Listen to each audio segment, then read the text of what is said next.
नमस्कार मित्रों। यह भारतीय संविधान अधिनियम का भाग 3 है, जिसमें हमने 25 प्रश्नों को सम्मिलित किया है। जैसा मैं हमेशा कहता हूं कि प्रश्नों को एक जगह लेखबद्ध कर लें ताकि परीक्षा के समय आपका समय बच सके रिवीजन के लिए।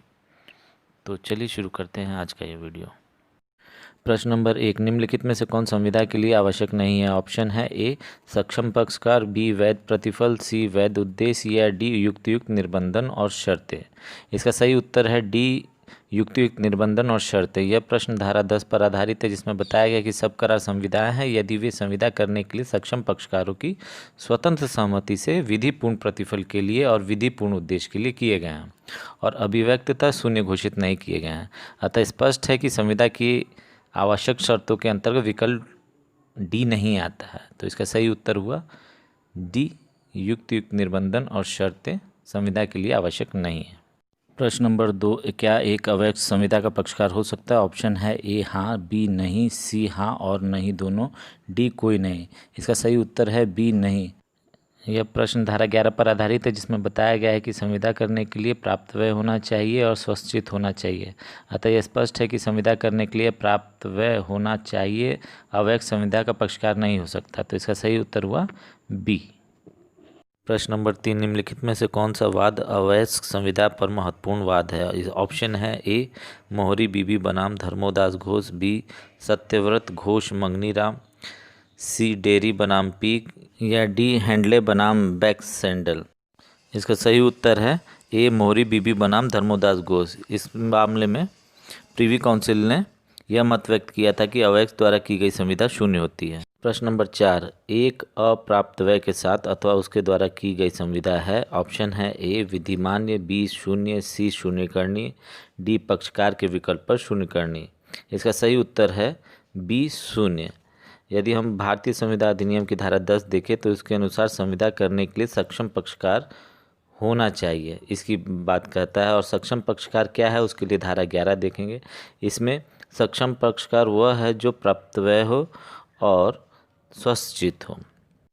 वहीं मोहरी बीबी बनाम धर्मोदास घोष के मामले में यह भी निर्धारित किया गया कि अवैध द्वारा किया गया करार शून्य होता है। तो इसका सही उत्तर हुआ बी शून्य।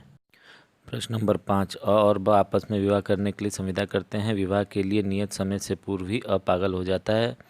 यह संविदा है ए वैध ही रहेगी, बी शून्य हो गई है, सी शून्यकरणीय हो गई है या डी अप्रवर्तनीय हो गई है। इसका सही उत्तर है बी।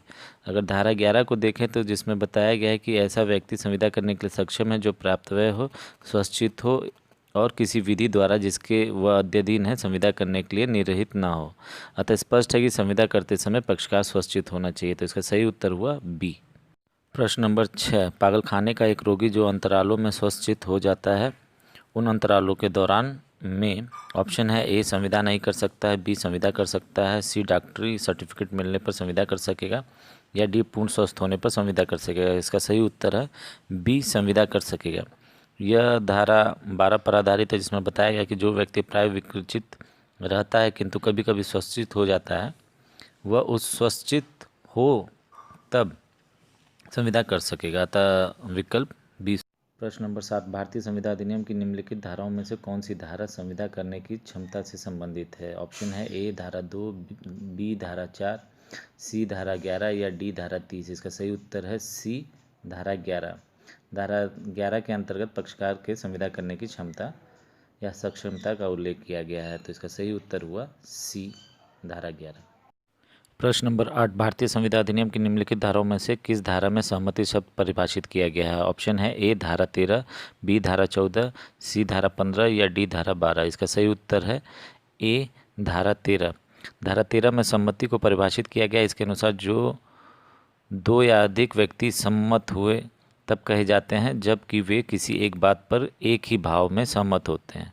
तो इसका सही उत्तर है ए धारा 13। प्रश्न नंबर 9, भारतीय संविदा अधिनियम की निम्नलिखित में से किस धारा में संविदा के प्रयोजनों के लिए स्वश्चित को परिभाषित किया गया है? ऑप्शन है ए धारा 12, बी धारा 10 या सी धारा 11 या डी धारा 13। इसका सही उत्तर है ए धारा 12। धारा 12 में संविदा करने के लिए स्वश्चित क्या है को परिभाषित किया गया है। इसके अनुसार कोई व्यक्ति संविदा करने के प्रयोजन के लिए स्वश्चित कहा जाता है यदि वह उस समय जब वह संविदा करता है उस संविदा को समझने में और अपने हितों पर उसके प्रभाव के बारे में युक्तिसंगत निर्णय लेने में समर्थ है। तो इसका सही उत्तर हुआ ए, धारा 12। प्रश्न नंबर 10, निम्नलिखित में से कौन सी घटना संविदा को कभी भी शून्य नहीं बनाती है? ऑप्शन है ए, संविदा की विषय वस्तु का नष्ट होना, बी, मुद्रा का अवमूल्यन, सी, वचनदाता की मृत्यु, या डी, विधि के परिवर्तन। यहाँ सही उत्तर है बी, मुद्रा का अवमूल्यन। यहाँ विद्यमान संविदा के गठन के लिए संविदा अधिनियम की धारा 10 की शर्तों को पूरा होना आवश्यक होता है, जिसके अंतर्गत मुद्रा का अवमूल्यन सम्मिलित नहीं है। अतः विकल्प बी संविदा को शून्य नहीं बनाता है। तो इसका सही उत्तर हुआ बी। प्रश्न नंबर 11, भारतीय संविदा अधिनियम की कौन सी धारा उपबंधित करती है कि जहां करार के दोनों पक्षकार तथ्य संबंधित भूल में हो तब करार शून्य होता है? ऑप्शन है ए, धारा 13, बी, धारा 20, या सी, धारा 21, या डी, धारा 22। इसका सही उत्तर है बी, धारा 20। धारा 20 के अनुसार जहां किसी करार के दोनों पक्षकार एक तथ्य की बात के बारे में जो करार के लिए मर्मभूत है भूल में हो वहां करार शून्य है। तो इसका सही उत्तर हुआ बी, धारा 20। प्रश्न नंबर 12, किसी तथ्य का सक्रिय रूप से छिपाया जाना संबंध है? ए, भूल से, बी, प्रपीड़न से, सी, दुपदेशन से, या डी, कपट से। इसका सही उत्तर है डी, कपट से। यह प्रश्न धारा 17 पर आधारित है, जिसमें तथ्य के जानकारी के बाद छिपाए जाने से संबंधित परिभाषा किया गया है। तो इसका सही उत्तर है डी, कपट। प्रश्न नंबर 13, निम्नलिखित में से कौन सी परिस्थिति एक करार को शून्य करने बना देती है? ऑप्शन है ए, जब वह विवाह का अवरोधक होता है, बी, जब वह बिना प्रतिफल के किया गया है, या सी, जब वह एक पक्षकार के तथ्य के बारे में भूल से की जाती है, या डी, जब वह कपट से कारित हो। इसका सही उत्तर है डी, जब वह एक कपट से कारित है। यह प्रश्न धारा 19 पर आधारित है, जिसमें बताया गया है कि किसी करार के लिए सम्मति प्रपीड़न, कपट या दुपदेशन से कारित हो तब वह करार ऐसी संविदा है जो उस पक्षकार के विकल्प पर शून्य करनी है जिसकी सम्मति ऐसी कारित हुई है। तो इसका सही उत्तर हुआ डी, जब वह कपट से कारित हो। प्रश्न नंबर 14, पालन न करने के आशय से किया गया वचन होता है? ऑप्शन है ए, मिथ्या व्यपदेशन, बी, कपट, सी, अनुचित प्रभाव, या डी, उत्पीड़न। इसका सही उत्तर है बी, कपट। यह धारा 17 के अनुसार कोई वचन जो उसका पालन करने के आशय के बिना दिया गया हो वह कपट कहलाता है। तो इसका सही उत्तर हुआ बी, कपट। प्रश्न नंबर 15, भूल के कारण किसी संविदा को शून्य करने हेतु ऑप्शन है ए, भूल विधि या तथ्य की हो सकती है, बी, केवल एक ही पक्षकार को भूल के अंतर्गत होना चाहिए, या सी, भूल तथ्य की होनी चाहिए विधि की नहीं, या डी, भूल विधि की होनी चाहिए तथ्य की नहीं। इसका सही उत्तर है सी, भूल तथ्य की होनी चाहिए विधि का नहीं। यह प्रश्न धारा 20 पर आधारित है, जिसमें बताया गया है कि करार तब शून्य होता है जहां की किसी करार के दोनों पक्षकार ऐसी तथ्य की बात के बारे में जो करार के लिए मर्मभूत हो या है भूल में हो, करार शून्य हो जाएगा। तो इसका सही उत्तर हुआ सी, भूल तथ्य की होनी चाहिए विधि की नहीं। प्रश्न नंबर 16, निम्नलिखित में से किसने मोहरी बीबी बनाम धर्मोदास घोष के बाद में विनिश्चय किया था? ऑप्शन है ए, कोलकाता उच्च न्यायालय, बी, प्रीवी काउंसिल, सी, इलाहाबाद उच्च न्यायालय, या डी, हाउस ऑफ लॉर्ड्स। इसका सही उत्तर है बी, प्रीवी काउंसिल।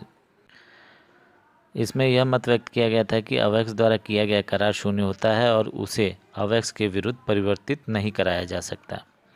मोहरी बीबी बनाम धर्मोदास घोष में जो न्यायाधीश थे उनका नाम था लॉर्ड नॉर्थ। तो इसका सही उत्तर हुआ बी, प्रीवी काउंसिल।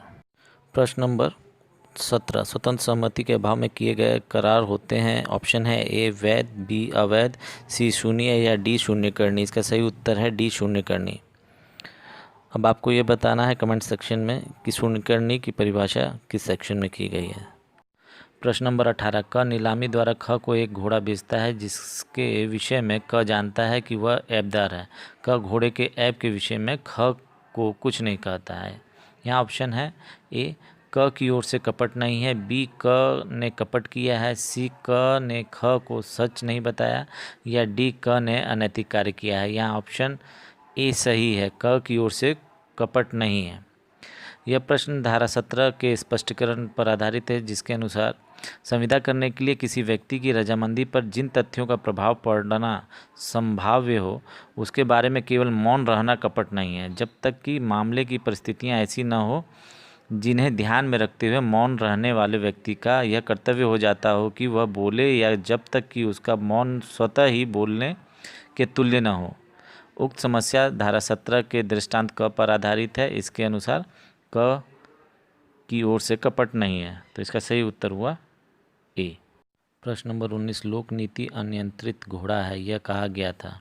ऑप्शन है ए, रिचर्डसन बनाम मेलिस के बाद में, बी हार्वे बनाम फैंसी के बाद में, सी फेल्ट हाउस बनाम मिडले के बाद में, या डी एलिस मैरी बनाम विलियम्स क्लार्क के बाद में। इसका सही उत्तर है ए रिचर्डसन बनाम मेलिस के बाद में। यह बात कही गई थी कि लोक नीति अनियंत्रित घोड़ा है, तो इसका सही उत्तर हुआ ए। प्रश्न नंबर 20, सही उत्तर बताइए। भूतकालीन प्रतिफल कोई प्रतिफल नहीं है, यह कथन है। ऑप्शन है ए भारतीय संविदा अधिनियम के अंतर्गत सही है, बी अंग्रेजी संविदा अधिनियम के अंतर्गत सही है, सी भारतीय और अंग्रेजी संविदा विधि दोनों में ही सही है, या डी भारतीय और अंग्रेजी संविदा विधि दोनों में सही नहीं है। इसका सही उत्तर है बी अंग्रेजी संविदा अधिनियम के अंतर्गत सही है।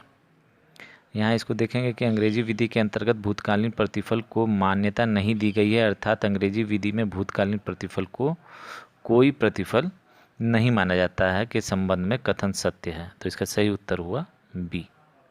प्रश्न नंबर 21, ए और बी इस गलत विश्वास पर संविदा करते हैं कि एक ऋण भारतीय मियाद विधि द्वारा कालातीत है।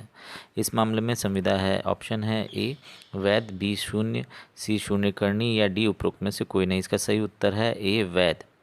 यहाँ हम धारा 21 देखेंगे, जिसके अनुसार कोई संविदा इस कारण शून्यकर्णी नहीं है कि वह भारत में प्रवृत्त विधि के बारे में किसी भूल के कारण की गई थी, किंतु किसी ऐसे विधि के बारे में कि जो भारत में प्रवृत्त नहीं है, किसी भूल का वही प्रभाव है जो तथ्य की भूल का है।